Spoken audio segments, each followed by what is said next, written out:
Hello everyone, welcome back to another video from Webtech Tutorial. In today's video, I'm going to show you how to create a character in character.ai. So let's get started. First, launch open your character.ai application and also make sure to log into your account. After logging in, from the main home page, tap on the create button at the bottom. Now, enter a character's name you're trying to create.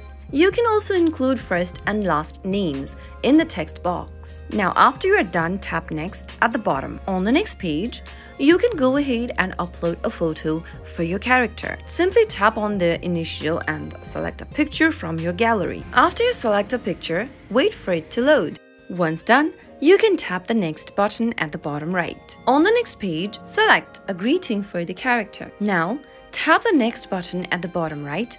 After you are done entering the character's introduction, you can now set the visibility for your character. You can choose to make the character public by tapping the public option. If you want it to appear as unlisted, select unlisted and only people with a link can see or chat with your character that you are trying to create. If you set it to private, then only you'll be able to see the chat with the character.